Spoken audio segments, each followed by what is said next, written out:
新闻大白话，我们现在先带您导论到这个整个中东的局势。现在中东面临到的是三大危机，哪三大？第一个就是莱西之死，再来就是以巴战争，最后就是巴勒斯坦建国了。我们先带您聚焦在莱西之死，现在多国哀悼，伊朗为已故总统跟外长举行丧礼，张国清等多国代表呢已经到场吊唁了，包括了伊朗总统莱西、外长阿卜杜拉希扬等人在这个直升机的意外当中丧生了。那么，伊朗政府5月22号在德黑兰为他们举办集体葬礼，多国派代表到当地的悼唁，当然也包括了中国国务院的副总理张国清了。那么现在，伊朗为雷西等坠机的遇难者举行丧礼，很多的国家元首都有派代表来出席，超过68个国家的代表出席。那么可以看到呢，伊朗举行这直升机事故罹难者遗体告别仪式。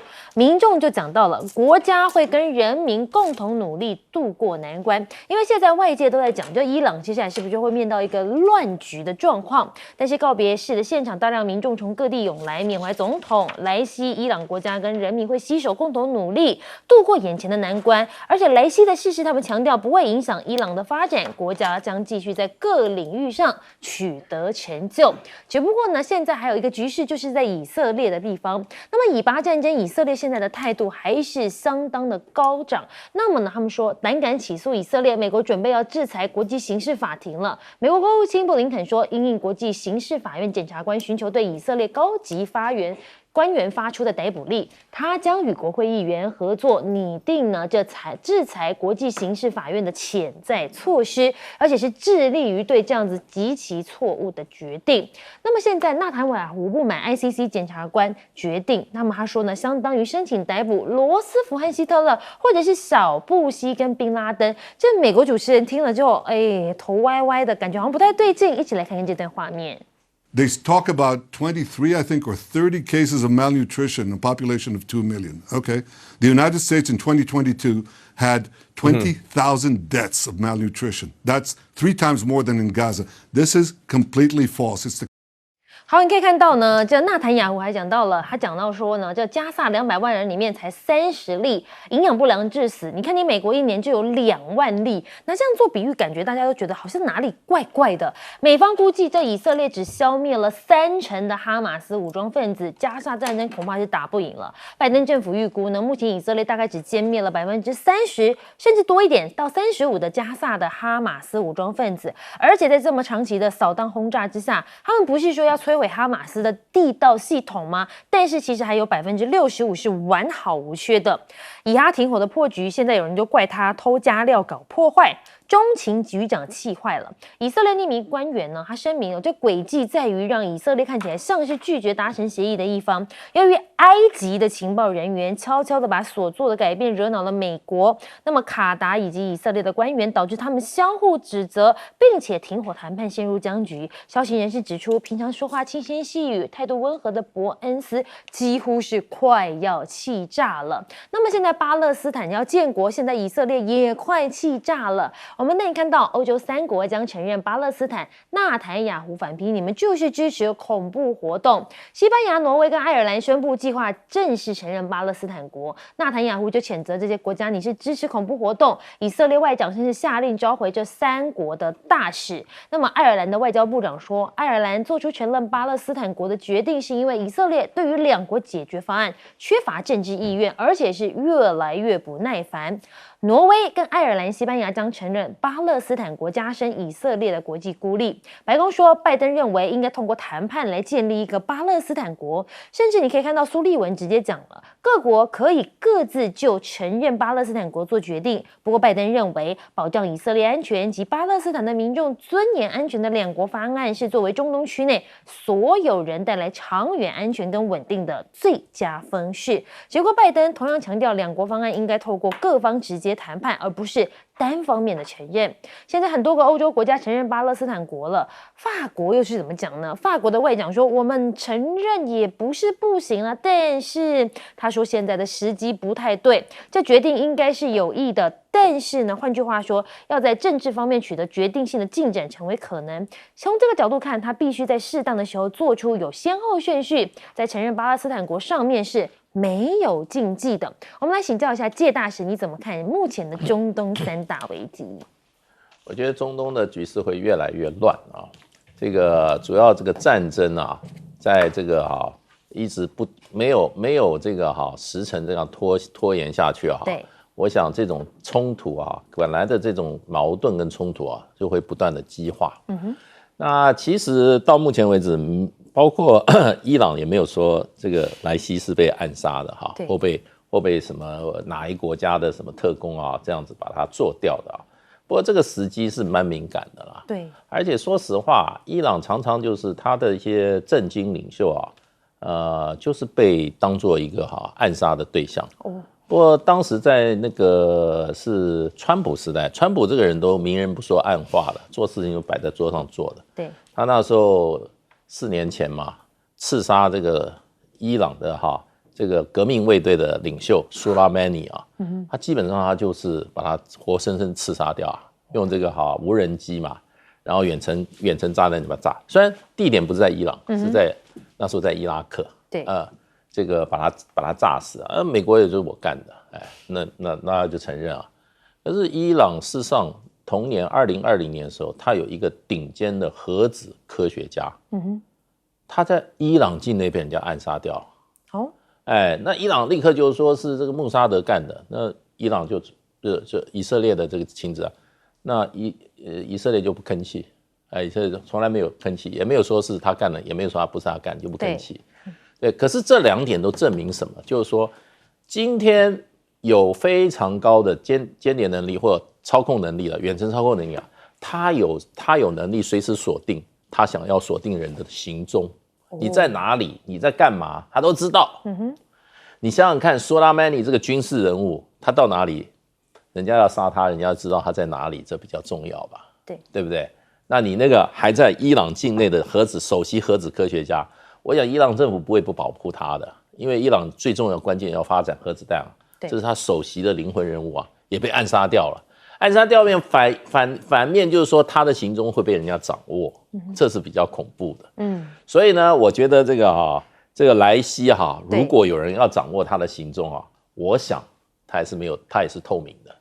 那所以呢，那再说实话，伊朗跟这个以色列的冲突表面化，我们还记得清楚的伊朗把这个以色列把伊朗驻叙利亚大使馆的这些这个伊朗革命卫队的这些首脑人物一个飞弹通通炸死接着伊朗就派了这个无人机，用这个巡弋飞弹，用超高音速飞弹打以色列，也都存在嘛。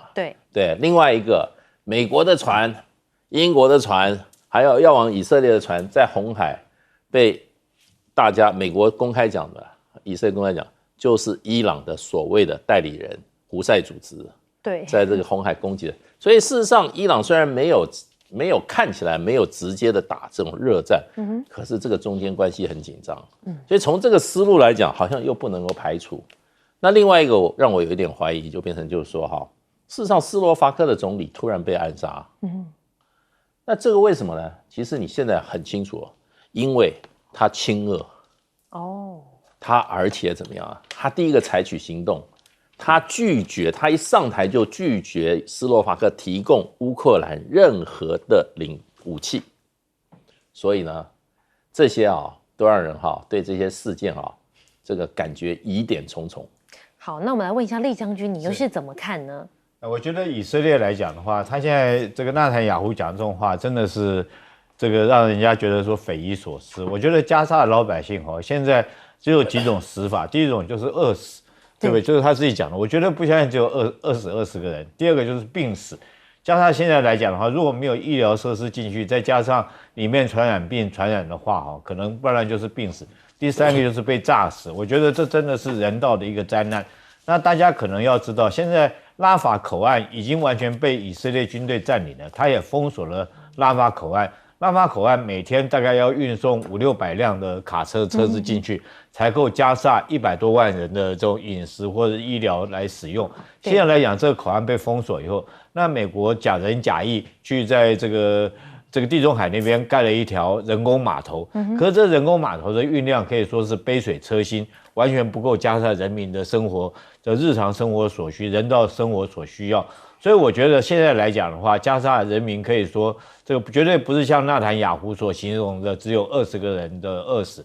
那我为什么现在来讲，大家可能会觉得很讶异，说，以色列打到现在，他已经占领了拉法地区，将近东部地区已经都被他占领，口岸也被封锁了。那本来扬言要进攻拉法了，现在突然停下来，我觉得有2个原因。第一个，就军事上面来讲的话，美国拜登基于这种国际舆论的压力，他暂时停止供应他1800枚的这个2000磅的炸弹。这2000磅的炸弹目的就是要钻地弹，就是要打地道的，躲在地道里面的哈马斯。当他没有这种武器可以攻击躲在地道里面的哈马斯来讲的话，那他当然来讲的话就会有所忌讳。那第2个就是很明显的国际舆论的压力。然后第3个，我觉得说以色列自己内部现在也发生内讧，不管他的反对党领袖甘茨，或者是他的这个参谋总长哈勒维，他们都认为说是这个纳坦雅胡对加沙已经攻克的地方并没有很好的治理，以至于说是很多哈马斯的分子在这边已经占领完了北部地区，又开始这个死灰复燃。于是现在来讲的话，他又必须要分一部分的兵力去北部的加巴利亚，在那个地方做对哈马斯的扫荡。所以我觉得现在我们这个新闻报道是说，真的歼灭哈马斯60%，这个数据我是相信只有这个数据，因为大部分哈马斯他还是躲在地道里面。那我这个加沙地区巴勒斯坦的问题，这个我觉得说就是最后一定还是要回归于政治来解决，就是2国论。现在全世界各国也朝这方向来做努力。如果没有2国论来讲的话，不能保障这个巴勒斯坦人民的基本的生存权，我觉得这场战争是打不完的。那我们来问一下玉芳委员，你又是怎么看呢？先讲伊朗这个要参加他们这个摔死的这个总统的这个葬礼，是国家元首或是国家派了特别的代表。那全世界是197个国家，对，所以你现在有68个国家要出席这个葬礼，坦白讲不容易。对，所以看得出伊朗的影响力，即使美国要全面的去围堵它，可是显然没有太成功。对，因为197个国家，全世界这里面有些国家根本就是太平洋的一个岛国，人口就1万多人，1-2万人，对，他们是不可能参加这个的。所以这个所以这60几个68个国家，至少这些国家都是你知道吗？有相当的人口跟面积的这种国家，所以这就不可小看这个伊朗了哈。第2个要讲就是过去的这几天哈。1个多礼拜，2个礼拜哈，其实美国不仅是以色列，连美国都非常受创。第一个就 ICC 国际刑事法庭，他们的首席的检察官，他们要起诉这个哈马斯的3个领导人，加上以色列的总理，还有加上国防部长。美国说这个怎么能够相提并论呢？这2边的人根本一边是恐怖分子，一边不是嘛？对。可是我告诉你。这个提这个的首席检察官，他其实是英国人，而且他还是英国皇室的顾问呢。所以他有他的代表性，而且他提这个出来以后，有些国家就出来附和他，证明就是说，你以色列、你美国，你们在全世界有些国家已经对你们已经开始反感了，所以这个 这个国际刑事法庭才敢提出这样的一个建议嘛，这个首席顾问嘛，这是第一个。第2个就是。讲到这个，现在挪威啊、爱尔兰、西班牙这3个国家，他们承认巴勒斯坦是一个独立的国家。对，这个对美国、对以色列都非常非常的伤啊！美国你提出2国论，可是你根本没有在推动啊。那现在这个国家替你推动，这里面挪威它是北大西洋公约组织的国家 ，NATO 的国家；爱尔兰是欧洲联盟的国家 ，EU 的国家。西班牙既参加这个 NATO， 又参加了这个欧洲联盟，所以这些不是很小的国家，都在欧洲都是属于，就说在全世界来讲都是形象很不错的国家，对而且还算是像西班牙算是个中大型的国家这样，他们提出这个看法，我讲实话，这对美国是打了一个耳光，非常不好看，所以以色列受创。美国也受创。就这场战争打下去，很多国家都认为以色列太过分，你美国也很过分。你美国以色列是完全靠你供应武器，你现在对以色列简直是没有办法，是真的没办法，是假的没有办法。现在人们就会问你，你怎么会落魄到必须在海上建一个浮动的码头来运食物进去呢？也就是说，以色列根本没有把你们美国人放在眼里。那这个美国当然他的全世界领导的国家的这样一个形象就要受创了。好，我们休息一下，广告之后回来带您继续观察国际局势。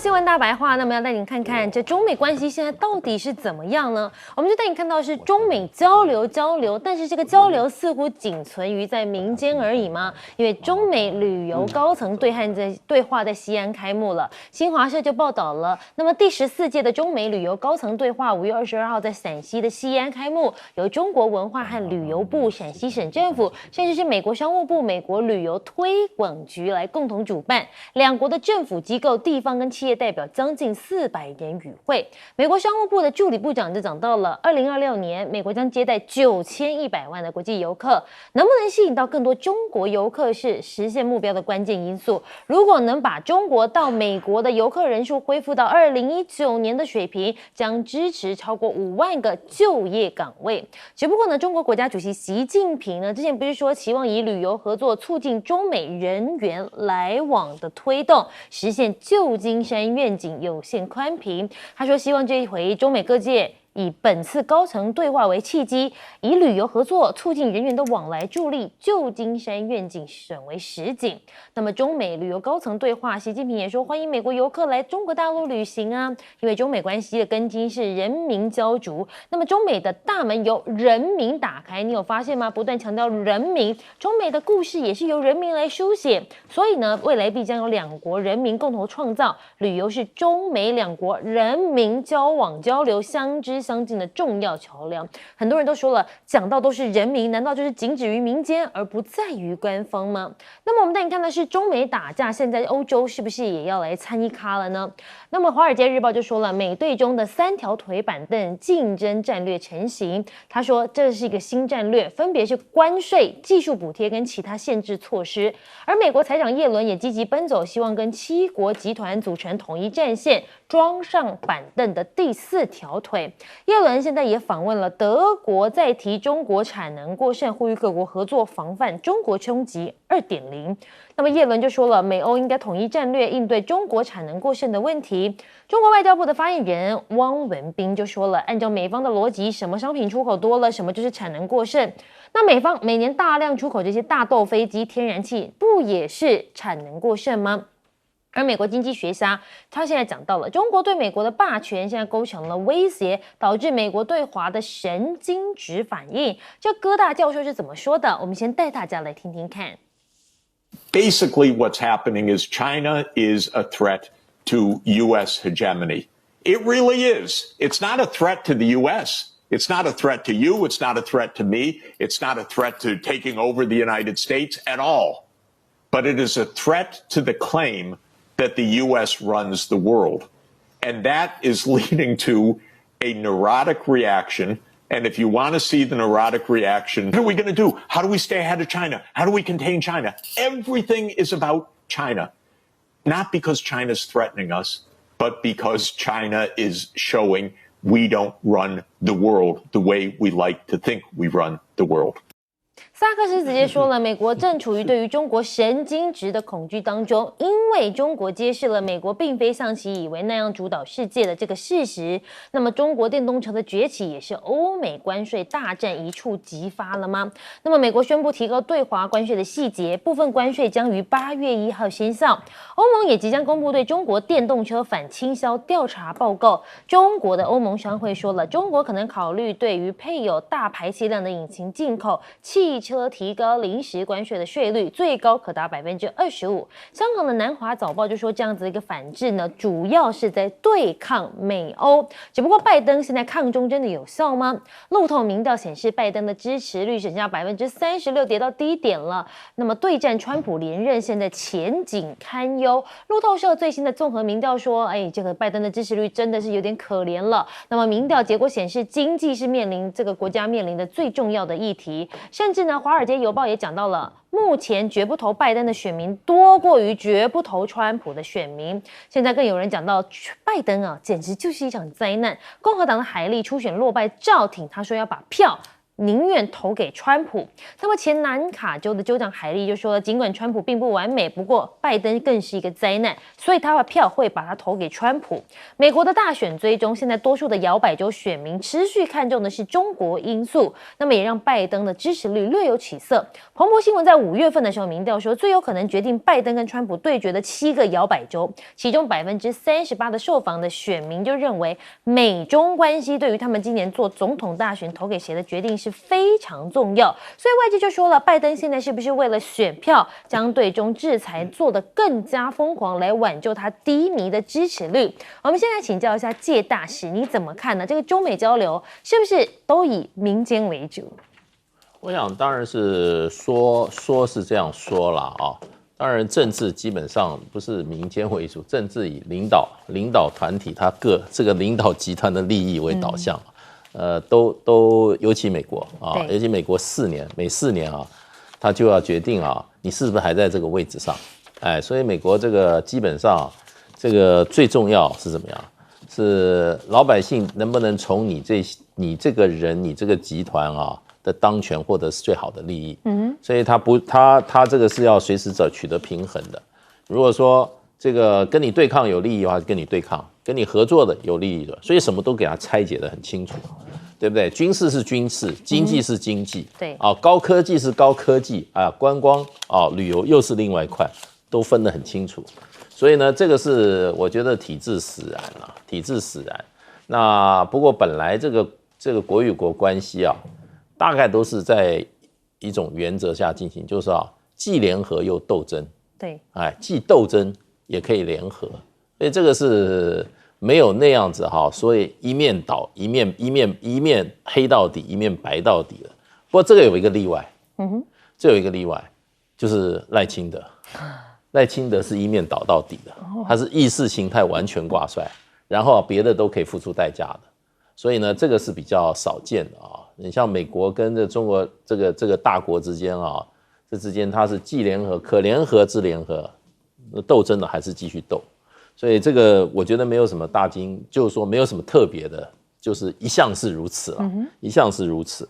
然后双方也即使是对立，他也不希望全面搞得要摊牌啊，一定要搞到大家要摊牌，最后怎么一翻两瞪眼啊？那不会的，不会的。那有例外，我是赖清德是例外啊，赖清德是例外。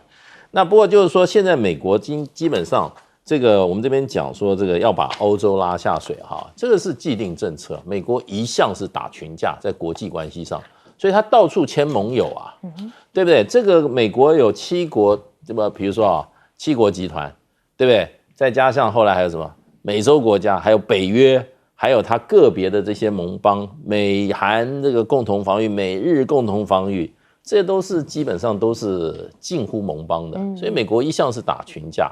不过这次他对这个，我觉得这个4条腿讲得很清楚了，这个就是对中国的战略，关税，对不对？第2个就是说技术补贴，对。第3个限制，各种限制措施，这个不卖你，那个不准送到中国来。第4个呢，现在讲得更清楚这7个国家要有更多的联合。美国人是说到做到，不是讲空话的这个7个国家里面6个国家现在会受到美国直接政策指导。了解。那我们来问一下林玉芳委员，你怎么看呢？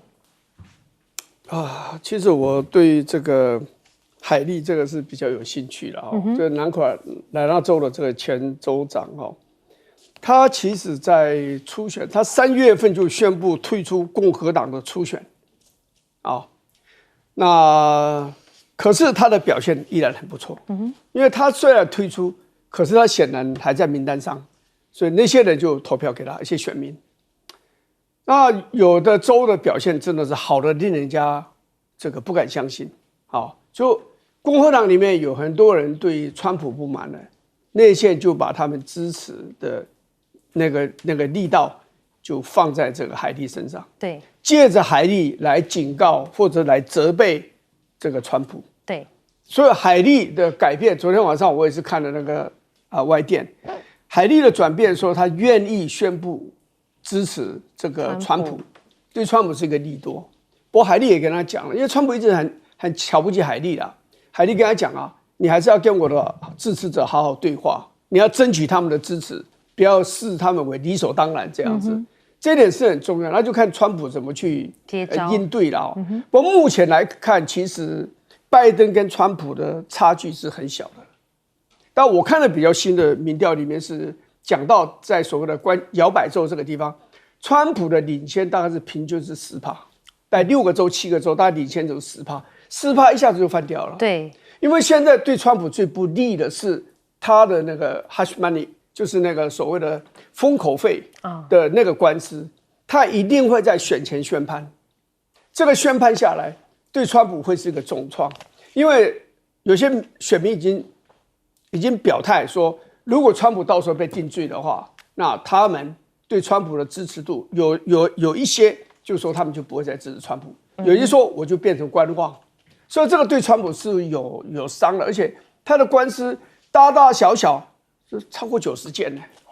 哦，所以他从现在到选举投票的那天，他是有2个战场哎，一个战场是在各州的这个造势的场子上面，还有辩论，对啊，另外一个战场在法庭啊，他每天被困在法庭里面，甚至他们打瞌睡，甚至都睡着，你这怎么办？这给人家形象是什么？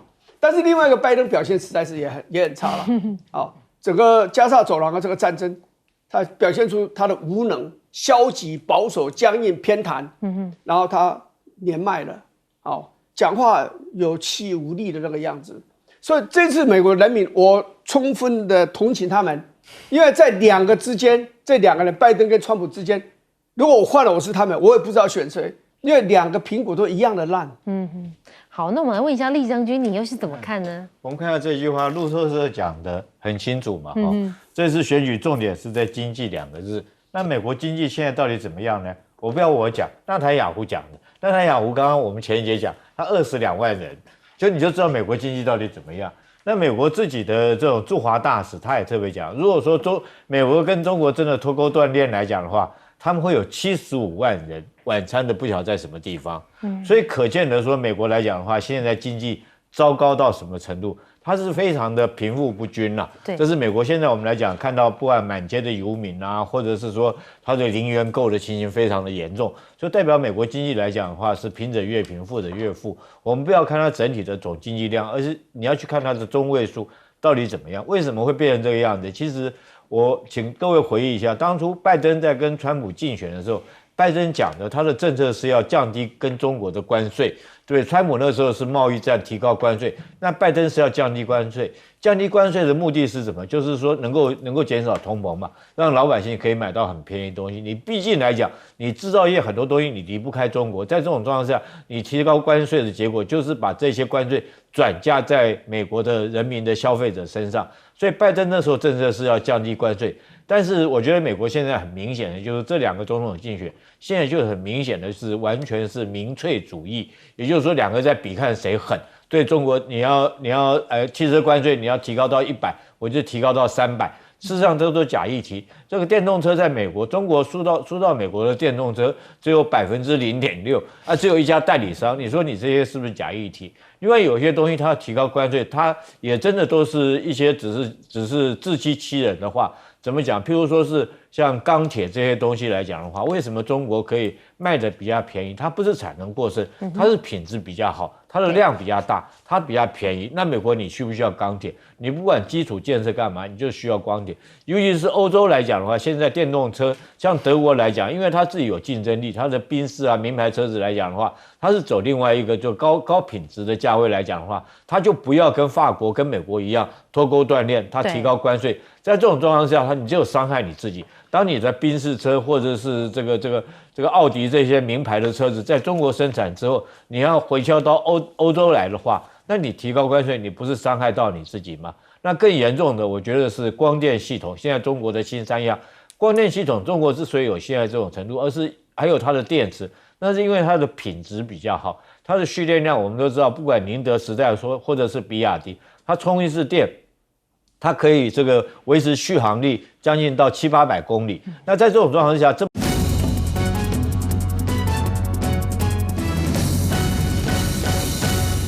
继续锁定新闻大白话，这一节要带您看到的是国际局势。那么加入我们的来宾，包括有退役少将厉正杰厉将军午安，主持人好，各位观众大家午安。还有我们前驻纽大使谢文吉谢大使午安，大家好，各位朋友大家好，以及我们的国际战略学者林玉芳林伟文午安，大家好。好，我们今天要先带大家来看这美日台的新局势。520新政局，5月20到5月26下午2点到晚间10点，锁定 TVBS 56频道。好，美中台的新局势现在会怎么演变？尤其是今天两岸的局势可以说是相当紧张。就在520之后，我们要带你来看到是两岸现在会不会硬碰硬呢？解放军联合利剑2024A 演习地图曝光，5大红区企图锁死台湾。东部战区的新闻发言人李希就讲到了，中国人民解放军东部战区组织战区的陆军、空军、海军、火箭军等兵力，为台海周边展开了联合利剑2024A 演习。他说这是对台独分裂势力的有力惩戒。只不过我们可以看到呢，这演习的区域难道是意图封岛吗？这个部分等一下我们会请厉将军详尽的帮我们说明。只不过我们要先带你看到的是，共军公布这一次的军演将动用哪些武器，扬言要剑与清毒。那么甚至呢，他们拍出来的这一些文宣哦，还用得上是繁体字。那么也登上了微博热搜，这东部战区位于台岛周边展开演习，热门头条也是这东部战区位于台岛周边进行联合演训。那么甚至有人就是 hashtag 呢，这烽火问鼎计划东部战区的这个演习，甚至说解放军为台岛北南东部展开联合演训来了，多练没有坏处，围着就包围了。只是我们带你看到的是亚洲现在是不是要变成火药库了呢？对台湾秀肌肉嘛，福建舰改23号2次海试，有一个原因间隔2周，外界预估这一次的交管跟大陆的第3艘航母福建舰将进行第2次的海试有关。由于福建舰8日才完成首次海试，若近日再进行海试的话，相隔时间算一算，大概只有2个星期。那么中国跟柬埔寨大规模的军演，美国也担心北京南海扩军，美方现在担心的是北京将以此帮助柬埔寨升级改造位于泰国湾入口处的云壤海军基地，扩大在南海的军事存在。只不过，那么在美国这一边呢，他们仍旧是不惧中共，扬言逮捕外国人，挑战海警3号令。现在印度挺菲律宾舰队在南海联合军演，有一艘导弹驱逐舰、一艘导弹护卫舰跟一艘综合补给舰组成的印度海军编队停靠在菲律宾首都的马尼拉。那么日美菲就吕宋经济走廊的构想已经开始进行第1次的磋商了。相关人士透露，这一次的磋商呢，日美双方表明了援建铁路跟港湾的意向，更方认为呢，这今后还有必要继续讨论。可是外界就会说了，这美日是不是还想要继续插手？你看到了，在台湾520就职之后呢，大陆的大使批日被带入火坑，日本严重抗议，议员喊驱逐他。52030多位日本国会议员来台祝贺赖清德的总统就职典礼。大陆驻日大使吴江浩警告，如果日本将自己绑上分裂中国的战车，日本民众将被带入火坑。那么5月22号，日本内阁官房长官林芳正就说了，日本已经正式提出抗议。大陆驻日本的大使吴江浩言论是极度不适当。日本众议员松原仁5月21号也要求日本政府将吴江浩给驱逐出境。那么连3天对美国发动反制，中国制裁12家美国的军工企业10名高管。北京一连3天宣布以涉台因素对美国发动了反制措施。只不过现在呢，要来跟美国唱反调的还有谁？恐怕还有沙烏地阿拉伯了，因为美国到处树敌。那么现在呢，因应扩展计划，沙烏地阿拉伯集体呢下定了105架的空中巴士 A320neo 这样的订单呢，让沙烏地阿拉伯航空集团的空中巴士飞机累计订单已经来到了144架 A320neo 系列的飞机。这笔订单是沙航79年历史单笔最大笔的新机订单。只不过有人就说了，这沙烏地阿拉伯是不是冷落了这波音公司呢？他们签署了一份空中巴士的巨额订单，也是该国历史上最大的飞机交易。就在2023年的3月，当时沙国的利雅得航空公司订购了72架波音，然而这个命令都还没有落实。现在传出美国呢跟沙国将达成协议，促成以色列结束加萨战争，以推动以沙建交。他们先后派布林肯、苏利文抵达了沙烏地阿拉伯，促进了沙烏地阿拉伯跟以色列的关系正常化。所以呢，美国想要以此来促进沙以关系，是不是用沙国用停购波音来表达他们的不满呢？我们现在也看到今天在台海的紧张局势，我们有请到厉将军来帮我们说明哦。我们要带大家来看到的是，其实今天在台海的这张图让大家非常的紧张。厉将军，我们这边请，你可以帮我们讲一下嘛？这个联合利剑，我们把这个图放大给大家看。很多人都很好奇，为什么有些地方是虚线，有些地方是方块实线呢？第一个我特别要说明哈，这次的这种军事行动，甚至于是比这个96年飞弹危机还有斐洛西来台还要更加严重。第一个哈，我们看一下他演练的课本，联合这个海空，它不是叫演习，它叫战备警巡。战备警巡的意义跟演习是完全不同的。就像是俄罗斯来讲的话，它叫特别军事行动，它不叫宣战。第二个是夺取战场的控制权，控制权是哪几个控制权呢？就是制空、制海、制电磁权，这3个它都要夺取。第4个，联合精要打击这个要害的目标，讲明了就是斩首作战，或者攻击我们的这种雷达、机场等重要设施，然后基建抵近台海周边战巡。现在好像已经证实，已经抵近我们24海里了。所以说后续来讲会不会进入12海里，有待观察。那我特别来讲，就这几个目标来讲，我跟大家结合刚才的文字部分来做一个说明。是第一个，我们从北边往南边看，我们先讲石块的部分。这个区块的演练代表什么呢？第一个，当然据指日本或者是美国的军队，像这个穿过宫古岛来进入台湾海峡，对我们这边来驰援，也就是拒止作战、反介入作战，同时对我们台北来讲的话，是一个攻击的目标。我们它在这个位置来讲的话，就很容易对我们台北这个要地来实施攻击。然后第二个，中间这一块，大家看到它位置在哪里？可能大家距离觉得台湾还有距离，但是我提醒大家注意一个地方，澎湖。它实际上距离澎湖非常的近，是澎湖有我们的空军的这种天驱部队，还有海军的146舰队在这个地方。历史上面攻台必先攻澎，尤其是前2天特别有一部电影，就是施琅收复台湾这个海战的电影，就是目标就是澎湖。当澎湖一旦失守以后，我们台湾的前哨就没有了。所以这一块演习的区域，很明显的就是针对澎湖，还有这个台南机场跟嘉义机场。那这一块来讲的话，就是针对高雄港、左营军港，就是让你的，所以我刚刚讲的这个夺取这个控制权、制海权，就是控制你左营的军港，你的军舰没办法从这里出来。那这边来讲的话，就是拒止作战，就是反制这个美军从这边进来。另外我们知道在台东来讲的话，也有很多我们自己的这种就是外援设施从这边进来。大家记不记得前2天有一些新闻说，突然在外海兰屿地区发现这个解放军的直升机在这边活动，可见他早就有这种准备了。这个演习这个战备警巡活动绝对不是突然的，而是它分段已经都演练完了，只是把它综合在一起。所以前2天大家结合前2天的新闻就可以了解，那时候说发现直升机，还有一次是说这个解放军的战机在兰屿外海这个驱离美国的军机，就是这块地方。那这个地方更明显了，这边是花莲。如果说我们战时的话，如果美国要支援我们的话，势必是从花莲进来。除了军事要从这边进来之外，另外我们的所有的民生物资，包括石油、天然气等各项设施，我们都希望从花莲进来。另外花莲来讲的话，也是我们一个舰队所在的位置，在那地方还有我们花莲嘉山基地，我们海空几乎都是在它封锁之下。那我其实特别敏感的，我觉得要特别这是很特别，是一个东引岛跟一个乌丘岛，这2个岛是以前从来没有在这边演练过任何军事行动，那为什么会突然冒出东引跟乌丘？这个就已经不是恫吓性了。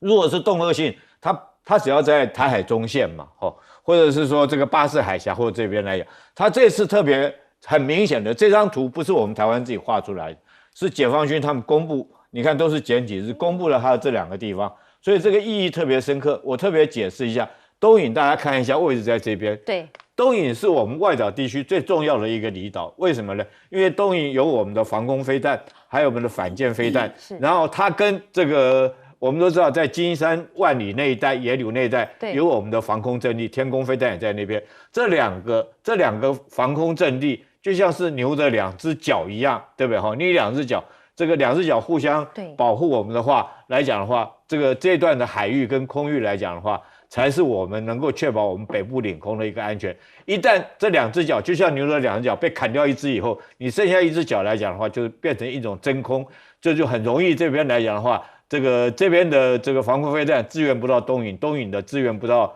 这个北部地区的防空飞弹，所以说是非常的危险。所以这是很明显的，它是针对东引的目标，就完全是军事的一个演习目标，军事一个作战目标，而不是单纯的恫吓。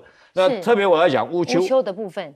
乌丘是什么呢？乌丘大家看一下这个位置，这边是金门，这边是马祖。对，乌丘孤悬于这个台海的中间，然后在这个地方其实乌丘不大，乌丘老百姓也不多，那守军也不多。以往来讲的话，象征意义为大。那这次来讲，我觉得他选定乌丘当做一个海警战备警巡的一个位置。大家要知道，其实这个就很明显的政治含义很大。为什么？一旦他夺取了乌丘之后，对我们台湾来讲的话，我们老百姓，我们可能感觉上面这种仇恨值没那么高。为什么？因为我们没有什么亲人或谁在，除了一些守军之外，我们没有太多的亲人在那个地方。他如果说是直接攻击台湾的话，可能会有炮弹或干嘛，造成家毁人亡，那我们仇恨值会很高。可是乌丘对他来讲，他没有仇恨值。可是你赖清德刚当选的第2天、第3天、第1个礼拜，你乌丘又丢掉一块领土，那政治含义非常非常的高。所以我个人觉得是东引来讲，反而大家不要小看这个地方，这2个画虚线的，他画虚线的，而且来讲的话，他来讲，可能大家会觉得说，这个只有海警船，对不对？为什么不是军舰，不是飞机？我跟你讲，要拿乌丘的话，海警船就够了，他直升机就直接下来了。他把你挡在这边，直升机就直接降落在乌丘了。所以在这种状况下，另外他演习，我们刚刚看的那几个图其实这个威吓性也非常大，不管是歼20或者是歼16炸弹卡车。另外一个让我们特别注意到的，就是这个就是071两栖登陆舰，也就是它可以做2栖登陆作战。另外我还讲的是特别跟以往不一样了，对，这是陆海空火箭军4个军种一起联合演习。以前大概就是1个军种或2个军种，那这次为什么加入陆军？其实我觉得特别明显，以前大概陆海空火箭军都演习过，斐洛西那时候是导弹经过我们台湾上空嘛，这次为什么加入火箭军？是在这个地方，就是远火火炮系统是他们的这种可以直接射程到300公里，也就是它摆在福建沿海的话，直接攻击我们台湾西部海岸线的各项军事设施。或者是说我们要后续注意它陆军有没有演练这个战备集运、上船作战等等。那国防部来讲的话，现在来讲还没有讲话，我希望国防部赶快对此做出反应，提高警觉。好，稍待会国防部就要召开记者会来对外做说明了。我们要来请教一下林玉芳委员，委员过去也在国防外交委员会待了非常久一段时间，您又是怎么看呢？我觉得最主要看他的演练的那个内容。不过我看了他这个图，就是一个环绕着台湾，然后包含金门、马祖的这样的一个演习。好，那这个就佩洛西的时候就是这样子。对。那9596年飞弹危机的时候，并没有环岛，它最主要还是打的是台湾海峡，接近基隆跟高雄的那个目标。好，那这个就跟佩洛西的那个差不多了，那这就看起来就是蛮严重的。现在观察点还有一个就是说，它会不会进行多管火箭跟弹道飞弹的这样的一个射击？第二个，它射击的时候会不会穿越台湾的上空？穿越的程度、那个次数会比佩洛西来台湾的时候更多还是更少？对，这观察点在这里。但是我整体来讲，我觉得他这次演练的项目，尤其我刚刚讲的多管火箭啦，然后这个所谓的这个弹道飞弹飞越台湾的这些问题，我觉得佩洛西时候有来台的时候有，这次一定会有。而且我相信飞越台湾上空的那个导弹跟火箭，搞不好还超越佩洛西的时候啊，因为它一定要让你有感嘛。所以我们觉得危机让我们不喜欢危机的原因，就是危机就是通向战争嘛。为什么？就在危机是一连串的危机，中间当然说耽搁5年、10年、15年、20年也都有，但是他每一次在采取危机处理的时候，他做的手段一定要超越上一次的危机处理，才会让你有感，让你印象深刻。如果他越打越弱，展现的项目越来越少，敏感度越来越低，那就没有这种处理危机的效果，或者是没有制造危机的效果了嘛？所以我们观察点还是我刚刚讲的那2点。是我们来问一下介大使，那您又是怎么看呢？我觉得这个最主要要看赖清德政府要怎么回应嘛。对，现在这个决定权，现在赖清德讲完演讲以后，对不对？那他就把球丢到大陆去了，大陆现在就军演来回应啊。当然就是说，刚林委员讲很清楚嘛，要看它内容什么样情况啊。那不过这个整个这个大包围的方式，对，大包围，那就是基本上是等于说是把台湾团团围住嘛。他表示他有这个能力啊。那要看赖清德怎么样回应。当然，赖清德如果说真的他有善意的话，那他有一种回应方式。那他要再杠下去的话，他有回应方式，对不对？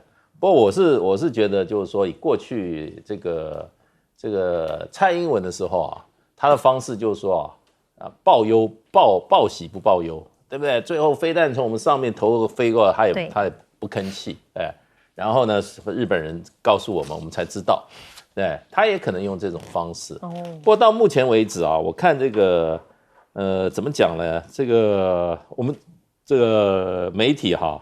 绿的媒体啊，他报道的时候啊，就说大陆今天要怎么样，如何啊，军演如何了。最后他的最后一段写的是这样写的，他说针对这项消息 ，PTT 的乡民也发文这个发文议论，质疑说520过了3天了，到现在在军演有点太晚了。这个反应很奇怪，就反而说你大陆。怎么搞了？过3天才军演啊，对不对？你是怎么回事？他说还写他演100次还是演啊？他就是演，他这个跟真打不一样，对不对？然后呢，他还说，然后台股会创新高，而且呢，越演越喷，你越演习，台股会这样涨得更高。最后还有一个，他这个报纸这样写的这个可以在报纸，他说这个是环岛护台湾吗？所以呢，我不晓得这个绿媒这样子报道，不晓得是什么心态，觉得还要再闹大一点，是不是？那然后才有这个悲情意识嘛，对不对？这样子2026才能够大胜啊，2024才这个全台一心支持赖清德连任嘛，是不是这种不过我只说一点啦，我好朋友这个张庆博士他说了，他说2024A 是什么意思？对。他说2024这个前面就不动了，后面就是 A 啊 B 啊 C 啊 D 啊。所以呢，如果是这样子的话，是不是要长期就不断的，只要台湾这个地方赖清德每次有一些这个台独的坚决表现，是不是就军演就不断呢？这个是值得我们这个很小心的。好，我们休息一下，广告就会回来带您继续讨论。